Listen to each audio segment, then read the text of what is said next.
Broadcasting from deep in the heart of North America, 5 influential podcasters from coast to coast come together to discuss a variety of topics from around the world. Ladies and gentlemen, welcome to the Power Hour.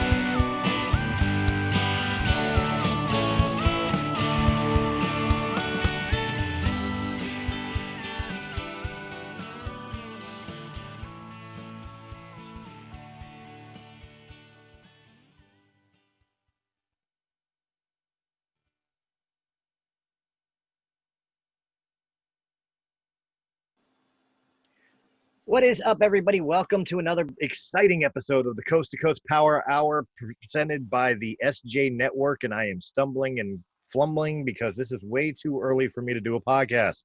But either way you look at it, guys, welcome to the show, and today I'm going to be joined by 3 great podcasters. Well, 2.5. I'll leave. I'll let you guys figure out which one's the half. As I get, my wife just said I am. Let me go ahead and get started with introducing everybody here. First and foremost, this guy, if you watched my shows, he needs no introduction. He's also, besides being a co-host of mine, he is also the, what do you want to call it? The rain handler of the Life radio show. Rain handler. Mr. Don Smith. Hey, what's happening, Chris? Great to be here. I wasn't planning on being here, but last minute I just decided to hop on because why not? Not by the hair of his chinny chin chin. A lot of them. There's a lot of those hairs. Now here's another guy that is a great podcaster, the Sherpa podcast. But if I'm remembering correctly, I have been on his show. He is an awesome interview. He's an awesome guy, and I'm happy to have him here, Mr. Jim, the podcast Sherpa. Hey, how you doing? Hello from Too Many Podcasts. Too Many Podcasts. See, the Sherpa thing always throws me off. I always think it's like it's a Sherpa podcast instead of Too Many Podcasts. That's okay. Probably why I've promoted it wrong so many times. I'm like, yeah, go check out the Sherpa podcast. Everybody's like, what's that? And last but certainly not least, one of the newest members of the group. I honestly, forgive me, I don't know the name of your podcast, but I do know you're a musician, you're an actor, and you're a podcaster. I'll let you tell everybody about your podcast right here now, Mr. Michael Spedden. Spedden, that's correct. Spedden. Yes. Hi, guys. I'm Michael Spedden. I'm the host of Foul Players Radio. I'm based in Maryland, and we're all about arts, entertainment, and pop culture. And I'm glad I've met you guys. I've really enjoyed working with you all so far here. And our thing, that's what they call it. You know, it's our thing, right? We're not the Cosa Nostra, but it's our thing, right? That's it. It's what we've started here. It's what I was born to do. If I was born to do anything, I guess. That's right.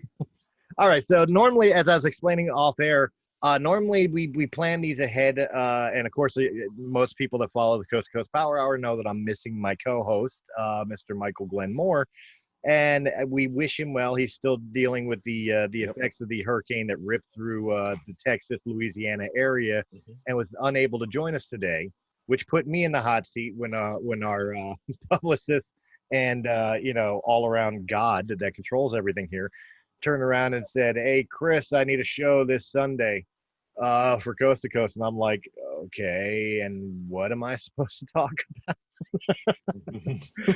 Well, I had nothing. But before we started recording, we were having a great conversation with Michael about different types of technologies and how some people just absolutely refuse to use them or incapable of using such modern technologies as a GPS, for example.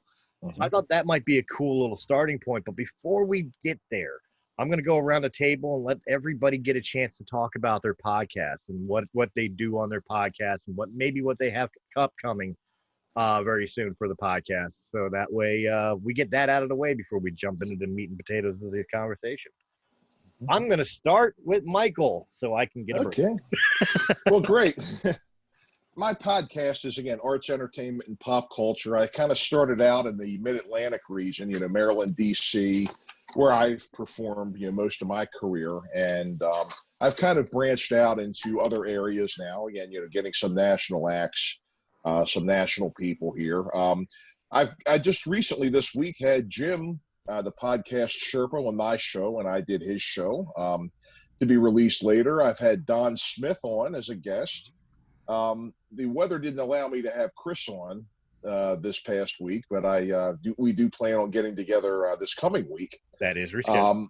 Yep. I've got a lot of great other ones coming up here soon. Some authors, some actors, some writers, and I think I've got a pretty damn good show here. A lot of people are giving me good feedback. They're enjoying what I've been doing.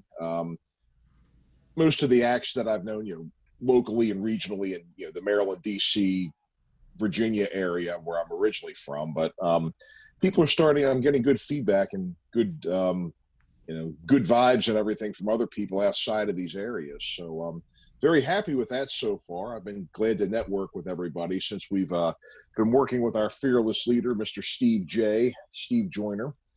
So that's pretty much it. It's, again, Foul Players Radio, FOWL. Why do we call it FOWL, F-O-W-L? People often ask me that. Well, we're from Perryville, Maryland, right on the banks of the Susquehanna River, right where it meets the Chesapeake Bay, and then we're known for our waterfowl. So we kind of call my murder mystery group the Foul Players of Perryville, named after the waterfowl in this area. Plus, foul play is a murder is foul play, so we kind of call it that. And so that's kind of what we do.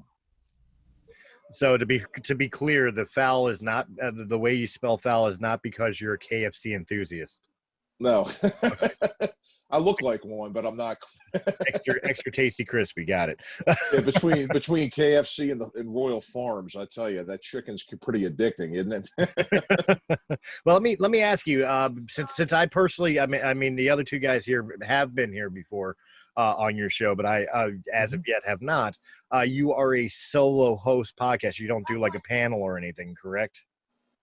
I've done some in the past where I've had some guests come on and we've talked about various things. Okay. But I pretty much do it solo, but I have had a couple of my actors come on and join me to interview somebody. So that's not unheard of, but it's not the norm. Okay. And also the other question I had for you, what are usually your topics of conversation or guests that you have on? Is it always actors and musicians and all that? I mean, or do you bring on local people in the neighborhood who may have done something cool? Well, it mostly is people in the arts. I've had actors, authors, musicians, bands. I've had bands that were like regional bands, like bands that were kind of big in the Mid-Atlantic region, but not really people that were at the top of the charts. I've kind of started with that, here. And then I had the only thing that I've had that really wasn't somebody in the arts. I've had arts organizations on, like the Maryland Center for the Arts, to talk about their fundraising efforts and things that they're doing in the community. Now, I have had, the only thing that I have that I think is really not an entertainer or somebody in the arts was a case where there's been an open, or I guess what they would call a cold case in Maryland. There was a lady who's trying to find out who murdered her twin sister 25 years ago. Her name is Jen LeCornu, and her sister's murder has been a cold case since '96. And that was a big story, in Baltimore, where I'm from. And that's something that I cared about because I really think she's getting run around by the police department and people investigating this. So I had her on just to kind of, if there's anybody out there that knows about this case, to come forward with information. But it is primarily arts, entertainment, and pop culture. A chance for us all to sit down and hear some stories, hear people's journeys, and have some fun. Well, definitely. Speaking of journeys and having some fun, I'm going to jump over to Too Many Podcasts here, Mr. Jim, the Sherpa. Look, man, I've been on your show. I know there's you are definitely a hard hitting interviewer, because you were probably one of the stronger interviews I've had. Not picking on anybody else that's interviewed me, but I actually felt like I was getting professionally interviewed as opposed to just having a conversation with somebody. So, tell us more about your show and why the name Too Many Podcasts, because as far as I know, you only have the one. Actually, I have a second one that was on just for a short period of time. But initially, the show was launched for people who were new to podcasts. And I know when people start listening, they're like, well, where do I start? What do I listen to? So I initially had a lot of podcast hosts on, so people would kind of get to know the hosts. So you kind of get a feel for what the show was about and all that. But it's grown in like the almost year and a half that I've been doing it. So I've been talking to people from all walks of life. And, excuse me. Like I've talked to a supermodel, I've talked to a millionaire from Australia, I've talked to a midwife. I'll be scheduled to talk to a private investigator soon. Nothing that I've done or anything like that. But,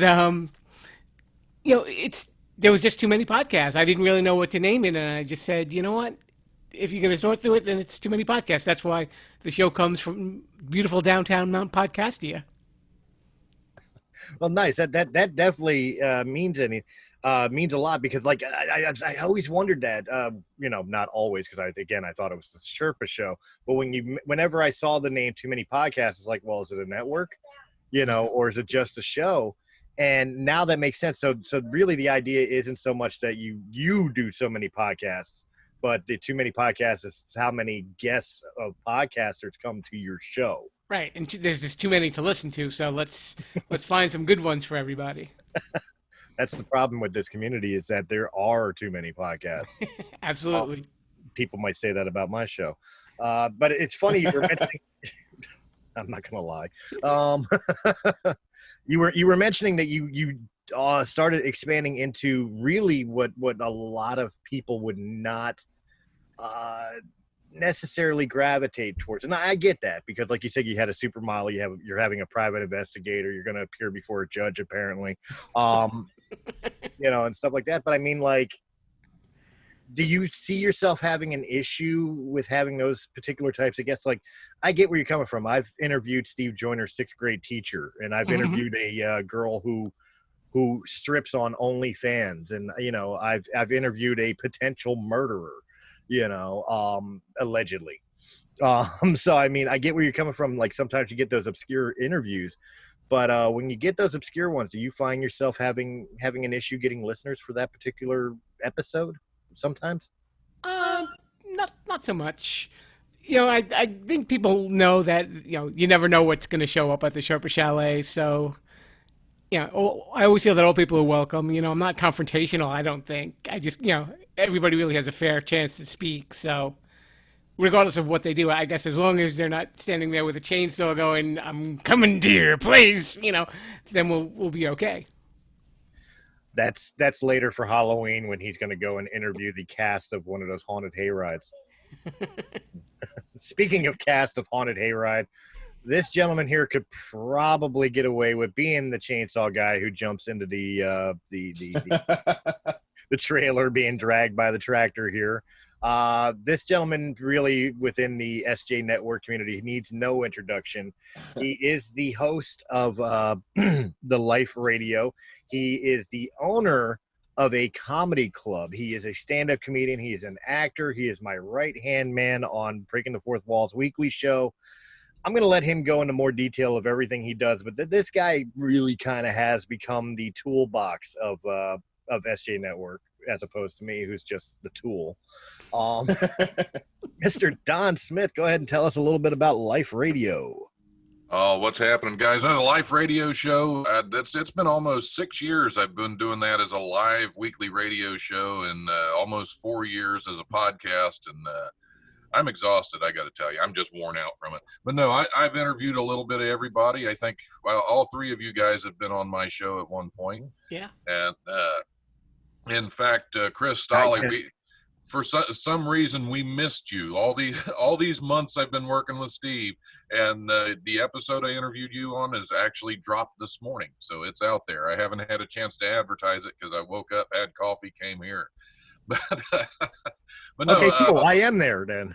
yeah. The Life Radio Show has been a lot of fun. I started out just interviewing local comedians as a way to stay tied in with the comedy scene, and then buying part of Wiley's Comedy Club. I've gotten more comics on. I got tied in with the local film community again. So I have a lot of actors, a lot of filmmakers on. I have also interviewed a potential murderer, and that was fun because I had no warning on that. That was a crazy episode because all I was told is she's writing a book about her experience. I said, okay, cool. And she comes on there and starts talking about it. I'm like, holy crap, I had no, what do I say to this? But no, Life Radio Show has been a lot of fun. My voice is a little bit gone today. I've been on a movie set for like 13, 14 hours yesterday. And I have, I think, three more interviews and 3 more shows to do this afternoon. So it's, so yeah, I guess I'm a toolbox, but I am also one of the tools. I just keep going. Well, I'm curious. Like, I know a lot about your show personally, and of course that's because I work with you in one of the shows and all that. But with the movie, I'm kind of curious. What is it you're working? Can you talk anything about what you're doing and what's going on right now? A little bit on this one. It's called Black Wolf. It's produced by Cinema Lexicon Productions and directed by William Lee. I've worked with William for about 5 years now on several of his movies. Just this past year, Black Mamba was released. The Goocher was released. All that sounds terrible, but no, those I love the names of his movies. I was in one that the original working title was called Magnus X, which that actually got released this year under the name Burning Down Babylon. And I've been in a lot of his films. It's great working with him. In fact, working with Steve Joyner, it's been funny, some of the mutual connections we have that we didn't realize. Like Deborah Lamb, the Scream Queen, the actress Deborah Lamb. I've been trying to set up an interview with her for several weeks, and we just kept missing connections. And I'm going through the Black Wolf Facebook private group page with all the actors and set crew and everything. And her name pops up, and it's like, holy crap, I'm producing this movie. I didn't even know she was in it. So yeah, I've been trying to schedule a Zoom or a Skype interview with her this whole time. And it's like, well, okay, I'll get you when you're on set in a couple weeks, and we'll just do an in-person interview. So yeah, it's fun running into stuff like that where there are mutual connections we didn't even know about. That is cool. That is cool. So, you know what? We got an actor here and an actor here. Maybe we'll get them together in a movie. They can do a black and white road movie. There you go. There you go. Directed by the Sherpa who would understand about roads, because it'll be up in the mountain. I actually have one coming up. It's in pre-production right now that I'm co-producing and co-starring in, called Red, White, and Black. And my co-star is Robert Burns, who I've worked with several times. So who knows, Michael? We might try to drag you over here. Sure. Just let me know. But you guys aren't that far away from each other. Mr. Don Smith is in Ohio, so yeah, it's not very far really. You're closer to Cincinnati, right? Yeah, I'm about an hour north of Cincinnati. So it's probably about 6-hour drive or something like that. Not bad at all. And don't worry, folks. I'll weasel my way into the movie. You guys remember the original Friday? You remember the original Friday the 13th? Yeah. Like the first 2 movies, I should say. The first 2 movies where you had the one dude who was just like, "You're all doomed." That will be me.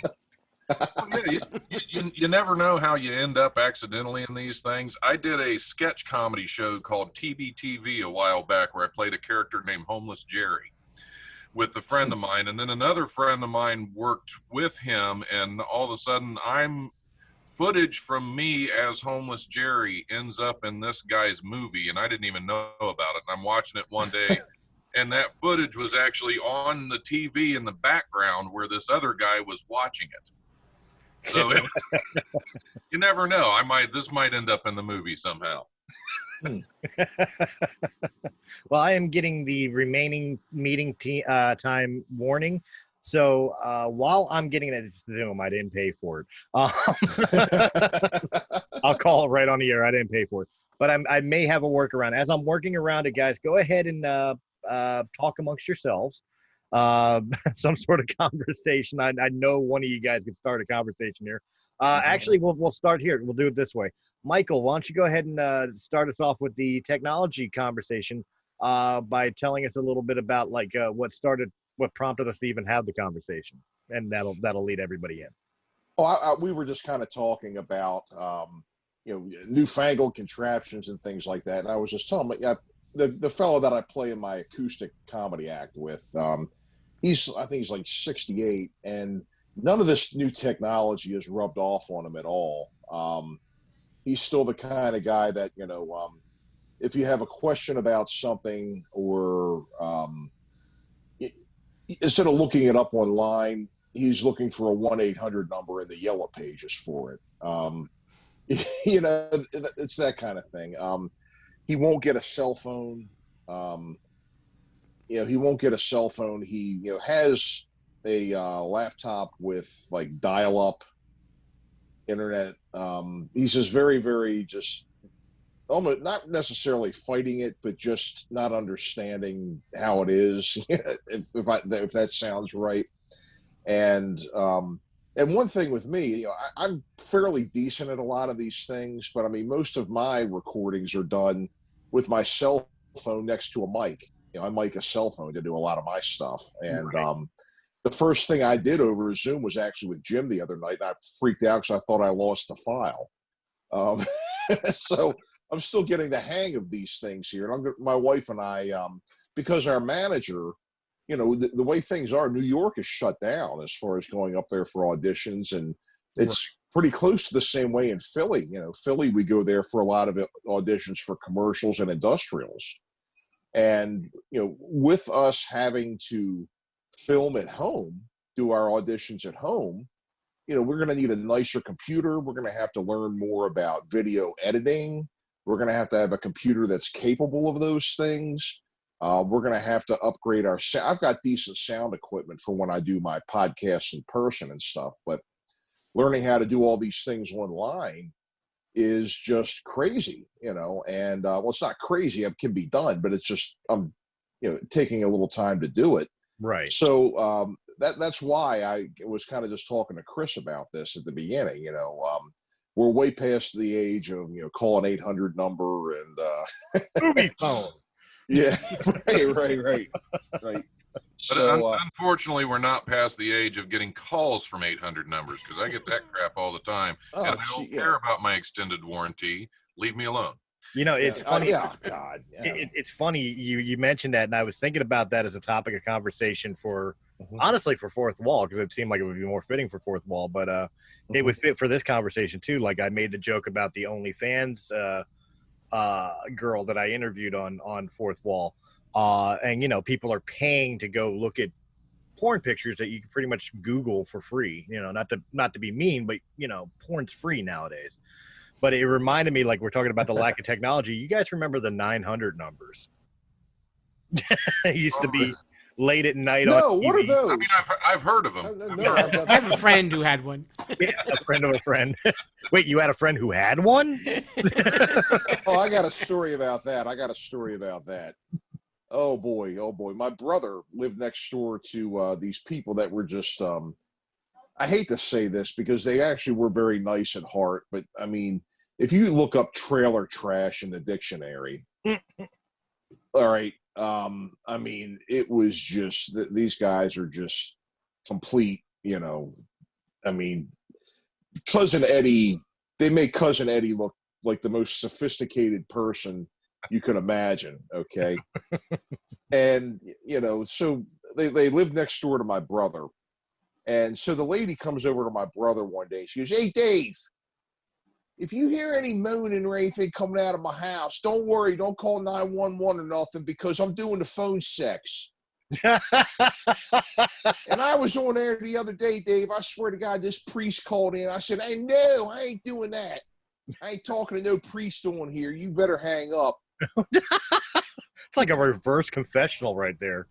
Yeah, and then one time I was dropping something off at my brother's house, and they were like they lived in duplexes, and there was an alley in between, both of them, but the houses weren't like 20 feet apart. So I just like pulled into the alley real quick, hit my hazards, and like just ran out to drop something off to David. And I happened to like look up, and the guy was standing in the window completely naked, the husband. And I was like, okay, I just threw up in my mouth a little bit. And then it's like, and I was just like I was just like dumbfounded. I'm like, what am I seeing here? And then like he walks away, but then he like stops and like looks back over his shoulder at me. Dumbfounded. I'm like, what am I seeing here? And then like he walks away, but then he like stops and like looks back over his shoulder at me as he's walking out. And I was just like, Jesus, I cannot come here again. I cannot come to my brother's house again. And if I do, I'm definitely going to have to park down the street and use the front door because I'm not looking at this again. Oh, good Lord. No, that's what I'm talking about. Like, some of the things that have just completely changed. Like, I made a joke the other day. I made a joke the other day.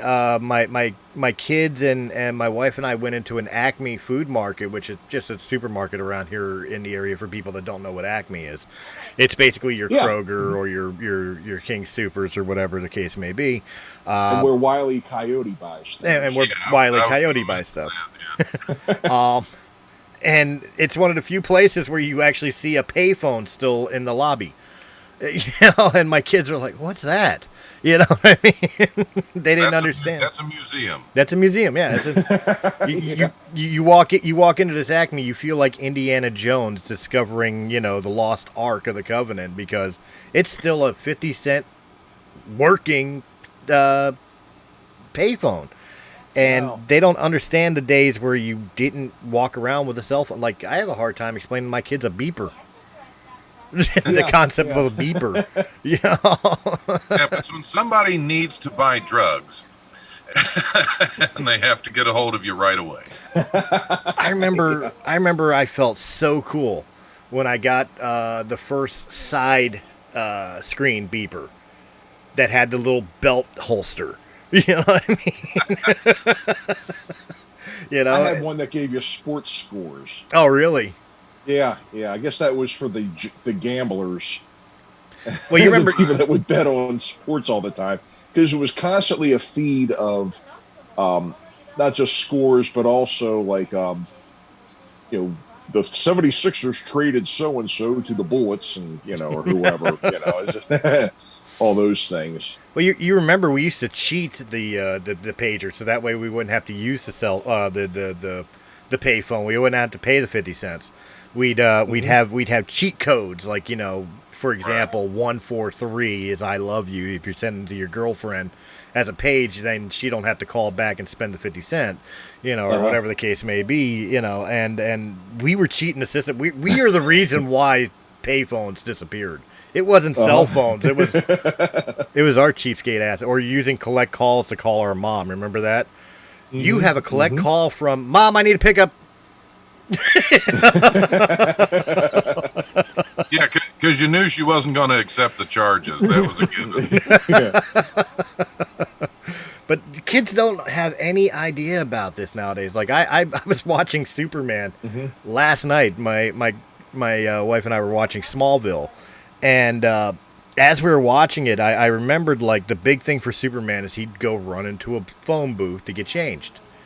That wouldn't work nowadays. There's no doors. There's no doors around here or anything. It's just it's not even a booth, really. It's just a phone. There was no, unless you had like a Doctor Who one or something like that. It would really. That's a call box, though.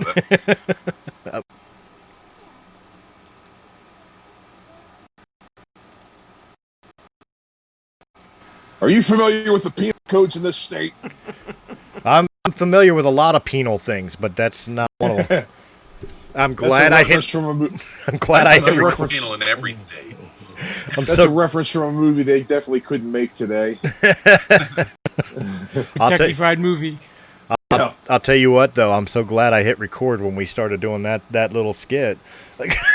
So it's probably gonna the separation between where Zoom decided to kick us off the call to us coming back will be me saying I'm familiar with a lot of penal. Yes, I'll take the brunt of it. Yes, cell phone pay phones and Superman getting changed. Obviously, he. Actually, I mean, today's society, could even Superman changing in a phone booth get away with it? In today's political culture, politically correct culture nowadays, wouldn't he get hit for indecent exposure? Yeah, or better make sure he didn't have the kind with the glass that you could see through. Yeah, I was going to say I never. Especially if there's a little. How that worked. Yeah, especially if there's a little boy standing there or something like that. But didn't they in the movie, the Christopher Reeve movie, he walked over to a phone booth and saw that it was just a phone, and he kind of looked at it. They ran through a revolving door on a building, and then came flying out, and then I always thought about that. I was again watching Smallville last night.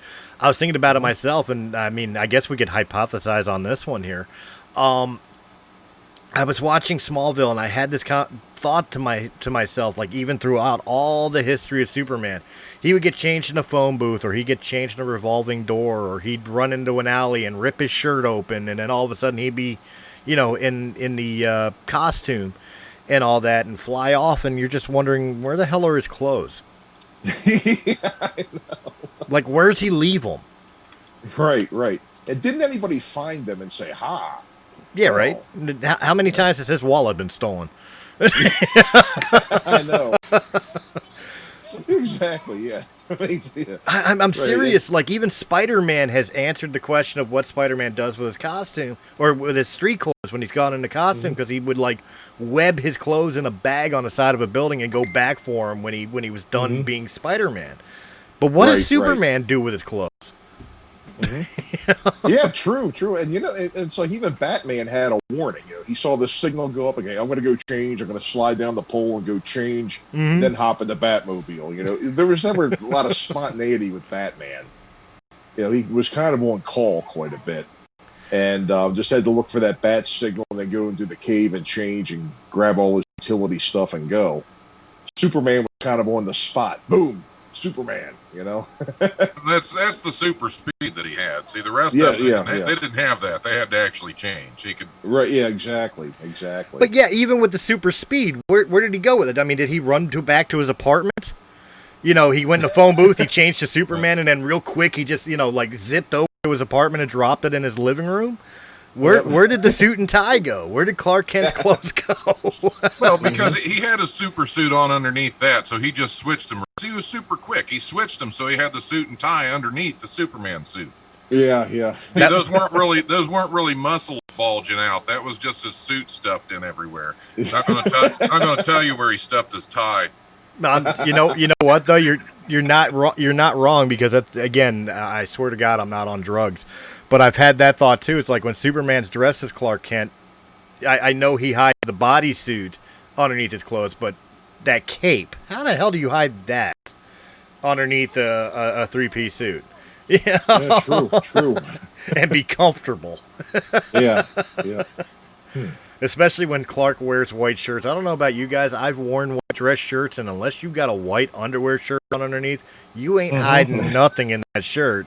I think a dark blue suit with a red and yellow S would stick out pretty predominantly in a shirt like that.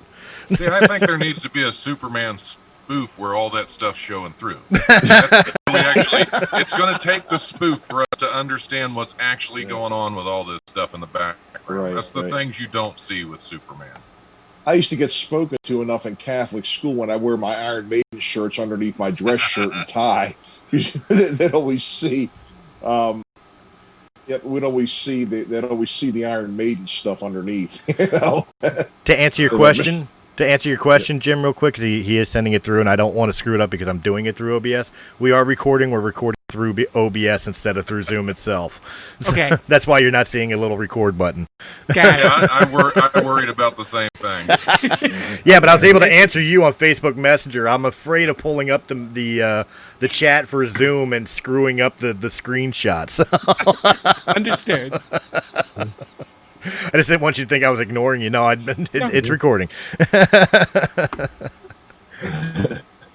But Then where did sorry, go where ahead. did Wonder Woman come from? Didn't she have like a where did she change? Or did she change? I don't think she. Well, because she was a she did in the had a real 70s. person, Yeah, she alter had an ego, alternate right? identity. I Yeah. can't remember what that was. Diana It's been Prince. so long. Yeah. Diana Prince. Yeah. Oh, she was that's a, right, that's right. She worked in the office for the Navy or something, didn't she? She had glasses, and glasses was always a big Yeah. Yeah, you Oh, take yeah, off that- your glasses. My God, I didn't know that was you. That hides Glasses. everything. Yeah. So technically, right now, you have two potential superheroes right here on this panel, because you never know. Yeah. Holy shit. Look, See, I'm, the thing with Wonder Woman, she'd have to.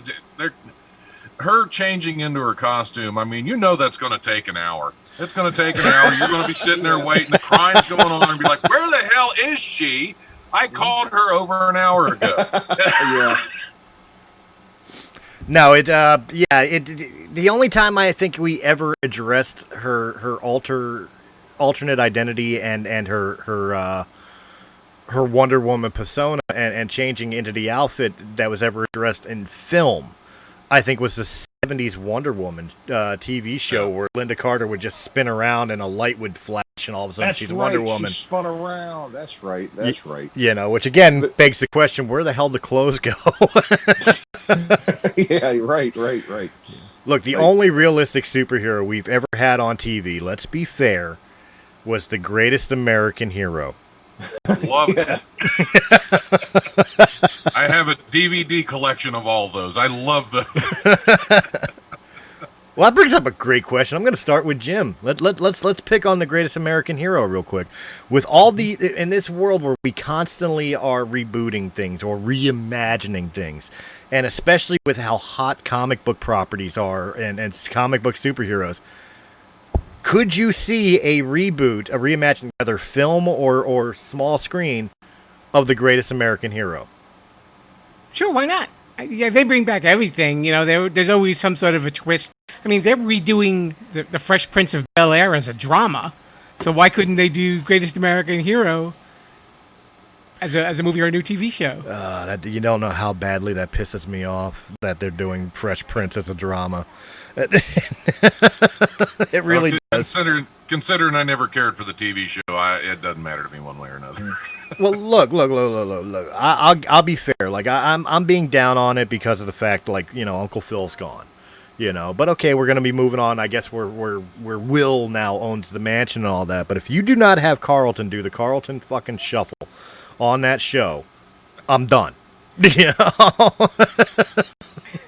I don't care, drama or otherwise.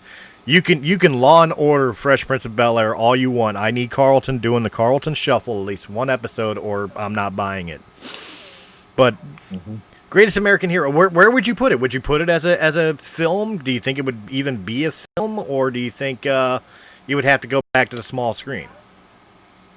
I guess they could probably work either way. I guess you probably would have to determine maybe like who was working on it and the kind of vision that they had for rebooting it. Because sometimes they stay very strict when they remake things, and then other times they're like, well, let's just give it a completely different angle, and we'll just go in this direction. So right. Well, there are times, Mike, that I think reboots are not necessarily a terrible thing. More often than not, they are. But there are some times where I've discovered a reboot where I actually personally have thought they were better than the original. For example, Dune. I thought the Sci-Fi Channel reboot was better than the 1984 original. Or for an example, I didn't mind the Friday the 13th reboot. It was generic, but I didn't mind it.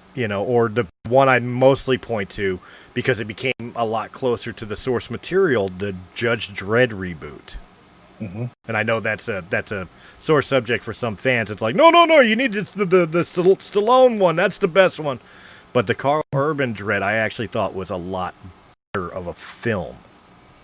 I enjoyed the Rob Zombie remakes of Halloween 1 and 2. Mm-hmm. I thought those were pretty good. But when it comes to like comic book stuff, I mean, I was on Gotham, and even for the small bit part I had, I really wanted to know what I was talking about. And I've kind of re-looked over the characters for the show and everything, and I started binge watching it when I realized I booked the part on there. I hadn't read a comic book since 1978, before I was on Gotham. And I did recognize a lot of the bad guys on Gotham throughout the seasons because I did watch the Super Friends and I did watch the Batman TV show when I was a kid. But I just wanted to make sure that I knew what I was talking about when I got out there in case there was going to be more to what I was doing. And I didn't want to go out there like, who's that? Who's this? I wanted to make sure I was on top of my game for it and everything. But it seems like there is a heck of a lot. That is the comic books and the superheroes has gotten to be such a big industry over the years. I think, what are we on, like Batman 97 now or something? And, we've had like 72 Batmans and we've had this many people playing, Superman. And then we have, so many of the Marvel comics as well coming out. And I feel like, I really need to do some homework and revisit these things because, again, I hadn't really looked at this stuff much since I was a kid. Right. I hate to say that, but it's the truth. I mean, I got to be honest. I couldn't go onto a show and talk comic books. I know Dale, the character I played, who died in 2 scenes on Gotham, but and I knew the Penguin, of course, But when I think Penguin, I was normally thinking Burgess Meredith. Right. And when I was thinking Riddler, I was normally thinking Frank Gorshin or John Aston. So it took me a little bit of and I did see some of the Batman stuff with Danny DeVito and Jim Carrey playing those parts too. But again, I just like I said, I'm definitely not an authority on any of those things. Right. So and honestly, when I look at some of the stuff that's out there now, like the Spider-Man stuff, and hasn't there been like 12 Hulk movies like in 3 years or something? I mean, it seems like there was 2. Always. Well, there was quite a few of them, it seemed like, and then the Hulk being in other things. That's where honestly, you see the Hulk a lot. He's only had 2 films, and both of them were not good. Yeah. See, the thing is, like, if you ask me about, what did you think about the Thor movie or that, I honestly don't know if they're good or bad, truthfully, just because I just don't know those. Like I said, I'm just not a comic book connoisseur. I mean, I have nothing against it. Right. And from what revisiting and looking back and seeing some of these movies and things like that, I do think they're pretty cool. I like them. I've enjoyed what I've seen, but I can't say I'm a connoisseur, and I really can't put a lot of judgment on them. Definitely, but I mean, like with this day and age, where it is a hot property right now, and I mean for comic book geeks and geeks and nerds in general, this is a Renaissance era. Because how many of us sat there reading the comics or watching the Saturday morning cartoons and thought, man, how great would it be to see Spider-Man on the big screen or Batman live and large on the screen whooping the hell out of some villain or and of course, I mean, we had back in the day, we had the Christopher Reeve Superman, which, for the time was huge. I mean, the special effects of seeing Christopher Reeve fly and all that was great, but then it was kind of silent in the comic book world until Tim Burton's Batman. Now, in the comic book genre of films like today's Renaissance, it's pretty much accredited to Sam Raimi's Spider-Man. Is really what proved that comic book movies could be blockbusters. But in reality, I think you do have to give it to Tim Burton's Batman. And Batman Returns, like I forget the other 2, they never existed, but Batman and Batman Returns, I think, was really what kind of launched this. Would you agree with that, Don? Yeah, I'm not a huge comic book person. I really haven't watched a lot of them, but yeah, that was definitely, as far as what I've seen from what's come out recently, that's definitely seemed to be what kicked off the Hollywood interest in comic book movies. Now, to be fair, I got to be fair because some people are sitting there who watch me and have conversations about Batman. Right now, they're yelling "hypocrite, hypocrite" because I said Batman and Batman Returns. I'm ignoring the Schumacher films, and the reason they're calling me a hypocrite is because I've turned around and said that although Michael Keaton was in the 2 Tim Burton movies, which were the better movies, I'm one of those people who have stated that I don't think Michael Keaton was the best on-screen Batman that a lot of people say. I thought he was a great Batman, but I thought he was a lousy Bruce Wayne. On the opposite end of the coin, I thought George Clooney was a terrible Batman, but a decent Bruce Wayne. His personality shown as Bruce Wayne. My argument is Val Kilmer was the best of that era of Batman films because I feel Val Kilmer was the only one who played both. Now, his movie was shit. But the way he played Batman and Bruce Wayne, I thought was on point. So that's why I'm getting called a hypocrite right now, because it's like, ignore Batman Forever, even though he was the best Batman out of those 4 movies. And I'm getting the hate mail again as everybody watches this episode. Michael Keaton's the best. That's why they're bringing him back for the Flashpoint movie. And But back to Greatest American Hero, I want to get your guys' opinion too. Do you think they could do it? And how would you do it? Like, okay, we got Jim's perception a little bit. Let's go to Don and Mike. You guys work in film. How would you handle a Greatest American Hero movie? Would you leave it in its original kind of campy vein, or would you take it into the more cinematic drama or darker side? Like, what would you do with the Greatest American Hero? Now, I like a little dark humor. I wouldn't mind seeing some darkness in the humor itself, but yeah, it's got to be close to the original because that was the whole idea. He was a bumbling idiot. He lost the instructions. He didn't know what the hell he was doing. And at the same time, he's dealing with Robert Culp as the FBI agent that's just on his ass constantly. That's, I kind of like that. Now, as far as him being a school teacher and dealing with some of those kids, probably the worst role I've ever seen Michael Parr in. But, but yeah, you definitely have to leave that as a comedy. It can't be any other way. I agree. I agree with that. It just seems like with remakes and things like that, a number of the things I've seen over the years, it just seems like people just don't know what they're doing, or they take a risk or something like that, and it seems to backfire. And I would just try to, I would try to do what the fans of that show really expect. I mean, because that's going to be your core market for these projects whenever you release them. If people are going to want to come out, anybody under 40 doesn't remember it anyway. That's true. That's true. You're right about that. Yep. Well, here's the major question I'll pose to everybody, and I know we're starting to run short on time. We're going to have to end this episode here pretty soon. But if you rebooted The Greatest American Hero, and regardless of whether we did it on big screen or small screen, regardless of whether it went darker, more dramatic route, or remained the lighthearted comedy that it was back in the 70s, I believe was when the show came out, 70s and early 80s. Who would you cast to play the main role? Who would be the Greatest American Hero? Now, of course, in the original show, it was William Katt. So would you try to find somebody who was fitting of him? Or would you? Who would be your lead role? Who would be the bumbling idiot hero? Did they ever actually give a hero name to him? By the way, I'm struggling with my head. Yes, his last name was Hinckley, and then after Reagan got shot, they just started calling him Mr. H in the show. Right? No. I knew that as the character. So the superhero was Mr. H. Oh, right. Oh, okay. See, I didn't remember that. Like I remembered Hinckley. That was his name, or Hinkle, whatever. That teacher, but I didn't know if he ever gave his persona a name. Like if they, like how Lois Lane coined Superman, and that's how Superman got his name. Yeah, no, I don't think they ever did. So yeah, I don't think so either. That's why I'm struggling. Like, how do you cast a character? And I'm sitting there like, how do you cast guess the main role because I don't know what the hell his superhero name would be. Yeah, you have to be really careful with that because my first instinct kind of says that, Will Ferrell because of the hair.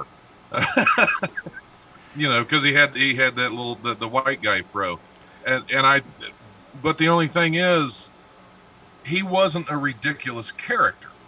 The things that happened to him were ridiculous. Right. So Will Ferrell would play him in a ridiculous way rather than the actual serious person that he was that just had ridiculous things happen. So that's a challenging role to cast because he's serious in the face of ridiculous. Yes, I agree. Yeah, what Don said, I mean, I'm right with you on that. I agree exactly. It's kind of hard to think of somebody. I think there are a lot of people out there that could probably pull it off and do well cast in that situation, but how to find the silver bullet or the one, would be a challenge nowadays. But there's a lot of people I think that could do well in that part. One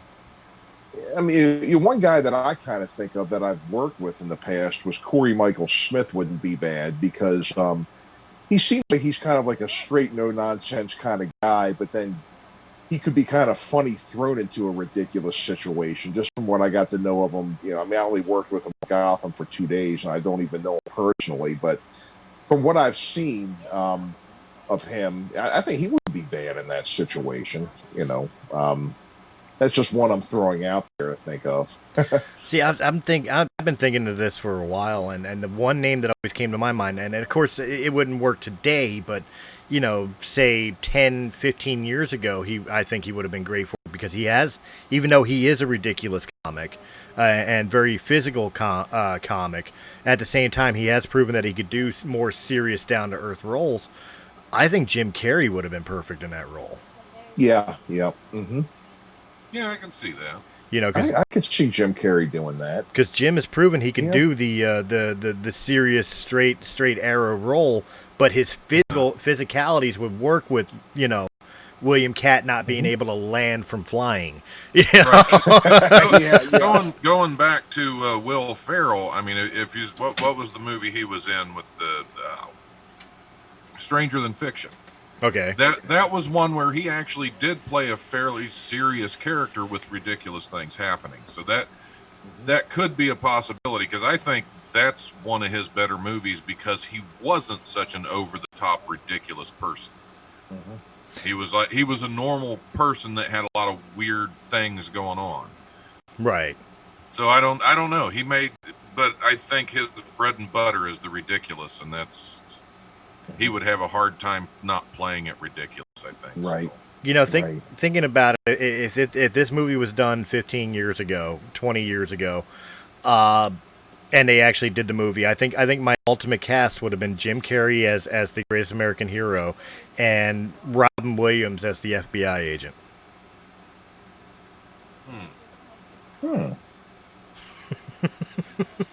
Yeah, I don't know about Robin Williams as because Robert Culp was no joke. He didn't mess around. Yeah. As the FBI agent, I mean, he was not. But he was a fast talker. Least bit amusing. But he was a fast talker. Yep. And I could see Robin Williams. He's definitely done his share of serious parts, and he's done a great job with them. But I don't see Robin Williams ever really being authoritarian. You know what I mean? I don't know. Like an FBI agent would be. I don't know. I mean, you look at how he's played like Dead Poets Society and or even his darker films like that 1 hour photo. Oh yeah, that's true. That's true. Robin had a way of making you forget he was a comedian at times. He did. He really did. Steve Martin has too over the years, but I don't know if I would have him in this. But I'm just saying that they are both able to go from that into serious very well. Gosh, let me think of somebody that would be good as maybe Christopher Maloney from Law and Order SVU. Yeah, as the Greatest American Hero, or as the FBI. Oh, as the FBI agent. Yeah, I could see that. I mean, he did good in Superman, the Man of Steel, where he was the army general. He definitely has that ability to play the authoritarian figure, the government yes man, for the lack of a better term. J.K. Simmons. Well, Simmons could do anything. Yeah, he can. He can. All right. Unfortunately, guys, we have to lose the two podcast, Mr. Jim Sherpa here. Jim, real quick before you jump out of here, real quick, why don't you tell everybody where they can find your podcast, so that way they could look for it when they want to see it or hear it. Or just about any old podcast will do. Apple Podcasts, Google Podcasts, iHeartRadio, Pandora, all those other wonderful places. And SherpaLution.com is the website if you want to listen there. And you can follow me on social media at SherpaLution. Guys, thank you so much for having me. I got to run. All right, man. Have a good Jim. one. Catch you later. All right. So, unfortunately, we lost Jim, but we could still have the conversation, guys. So, where we were at, Jake. Ever since J.K. Simmons donned the J. Jonah Jameson role, I've been sold on him as an actor, because he literally brought a comic book character off the page to life, and I think he sure did. I don't think anybody could touch what he did as J. Jonah Jameson. Personally, and then of course even the farmers commercials or whatever it is that he does with we've seen it before, things like there's nothing that man can't do. You're right. He's excellent. He's been I've watched him over the years in lots of different things, and he's always been great. Very convincing as his character. But as an authoritarian FBI agent, I could see him being authoritarian, definitely. Authoritarian, but as the FBI agent who's trying to do it by the book and everything else, but at the same time is heartwarmed enough to hide the identity of Hinckley. I don't want to say I don't know if he could do it, because again, like I said, I believe he could do anything. I just have a hard time seeing it. Oh, okay. I see. Yep, I'm still getting the warning on this, so we'll be wrapping up here in a minute. Wow. They don't, even when you're not recording, Zoom's like, if you don't pay for us, you got 40 minutes, and that's all you got. That's Zoom for you. How about it? Here's a thought. Have you guys ever seen the movie Super with Rainn Wilson? No. Oh, that is a fantastically dark comedy, because it's goofy up until like a certain point, and then a whole lot of really just unbelievable stuff starts happening. That's like you'd have to watch this, because Rainn Wilson, of course, from The Office. Who was he? I can't even remember. Dwight Schrute, yes. He plays a superhero in Super named Crimson Bolt. Okay. And the whole thing is about his girlfriend leaves him for this drug dealer, and he's seeking revenge, and he has a partner that gets killed in just the most horrific way. And up until that point, it's very comedic, very goofy, and then all of a sudden they get there and they realize, holy crap, this is a real thing. And basically, I don't want to put too much into it, but I think as far as the character of the Greatest American Hero, that could be another possibility, because I've seen him do some stuff. And again, he was serious in this, just ridiculous things happening. All right. Just a thought on that one, and that's also a movie you should check out if you like dark comedy. That one is one that it shocked me when it started turning dark from goofy. Another person I'm thinking of, and you would know this. I'm going to screw up his name because I always forget his name. But the one who played Joker on Gotham. I know who you mean. I didn't work with him, but yeah, I know who you mean. The actor, yes. The actor. Yes. I think he would do a decent role, because not only did he do like probably the best modern interpretation of the Joker, not the acid-faced one that they did in Gotham, but the twin brother one was a perfect Joker. But I've played the video game Jedi Fallen Order, where he plays the main character that you portray in the video game. He does the voice acting for it and all that.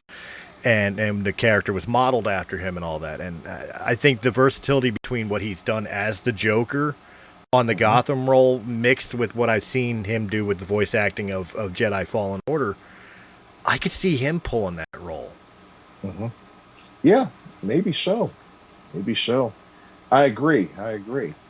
Yeah, good. I always feel bad that I forget his name. I think it was like Cameron or something like that. And yeah, I know. There's just so many. There's just so many out there, and and the thing is like sometimes you don't mean anything by forgetting somebody's name like that, but there's just so many, to cram into your brain all the time, you forget sometimes. Nobody means anything, like who are you again? No, we're not being that way. No, not at all. I'm giving him all the props in the world, and like I said, I feel terrible that I always forget his name because I don't associate him with his name. I associate him with the roles that I've seen him in. So it's always like, who the hell was he again? But we're hitting the 6-minute mark here before shutdown. So real quick, guys, I'm going to say this before we go into the outros. And I'm going to say, who would you cast for Greatest American Hero? And would you want to see it on the big screen or return to the small screen? Leave a comment in the comment sections down below. Let us know what you guys think. And maybe on the next Coast to Coast Power Hour, we'll read some of your guys' suggestions. But until then, guys, I'm going to start off with Mr. Michael and go ahead and tell everybody where they can find you and what you got coming up. Okay. Coming up, I've got lots of great interviews. I don't want to give them all away right now, but we are going to have some Halloween-themed episodes coming up where people talk about their favorite horror movies of all time. So you can listen to some local and national celebrities talking about that. You can find me remember, whenever you look up Foul Players, it's FOWL. We have Foul Players Radio on Buzzsprout.com. I believe it's just foulplayersradio.buzzsprout.com. We have a Facebook presence. You can follow us on Twitter. It's at @foul_radio. You can find the Foul Players of Perryville on our website. However, because of COVID, there's a whole bunch of nothing going on this year. But you can also, look there to see pictures of the troupe. If you want to book us after COVID is over, our contact information is there. The foulplayersofperryville.com. I have a Michael Spedden page on Facebook. I have a Foul Players Radio page on Facebook. And I have a IMDb page for Michael Spedden. And I have the Foul Players of Perryville on Facebook as well. So you can look up and find out all about my ventures in any of those places. And I thank you for having me today. Thank you for having me. It's been a blast talking to you guys. I hope you had fun with it. Oh, absolutely. And of course, Mr. Don Smith, tell everybody where they can find you, you hairy beast of a man, you. I will do that. And you can find the Life Radio Show anywhere you find podcasts. Be sure if you get on there, leave a rating, leave a review. Tell me what you think. You can always email at thelife1069@gmail.com. You can follow us on Facebook at thelife1069. You can also follow us on Twitter at Don Smith Comedy. And be sure if you like independent movies, get out there and check out Black Mamba, The Goocher, Burning Down Babylon, and keep an eye out for Black Wolf and Red, White, and Black because they're going to be coming soon. I think that's covered about everything. Oh, well, yeah, The Fourth Wall, Breaking the Fourth Wall. You can also see me on that running the News Buffet. Why the News Buffet? Because it may not taste very good, but there's a hell of a lot of it. All right, thanks a lot, Chris.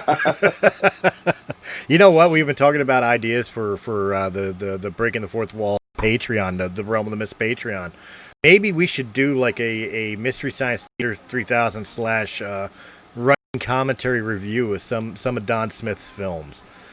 It'd be like it would be like a behind the scenes commentary mixed with a celebrity roast.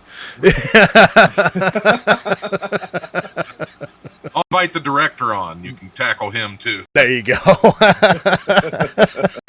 Oh man, I don't know if I want to make enemies yet. And of course, guys, if you enjoyed this episode, make sure you hit that thumbs up button, like, share, comment, subscribe. Check out the podcast of Realm of the Mist Entertainment. You can find us on YouTube under Realm of of the Mist Entertainment. Or if you prefer your podcast in audio-only format, you can find us under Realm of the Mist Entertainment on Anchor.fm, Apple iTunes, Spotify, Pandora, iHeartRadio, or wherever quality podcasts can be heard. And, of course, Breaking the Fourth Wall and Realm of the Mist Entertainment is on social media, so just look them up and you'll find our group pages, our pages, our fan pages that were created by us because we don't have fans. Our Instagram, our Twitter that we barely ever use because who uses Twitter? Nobody uses Twitter, right? No, that's like MySpace, long since gone, right? Twitter's not a thing. Just people that want to argue with each other.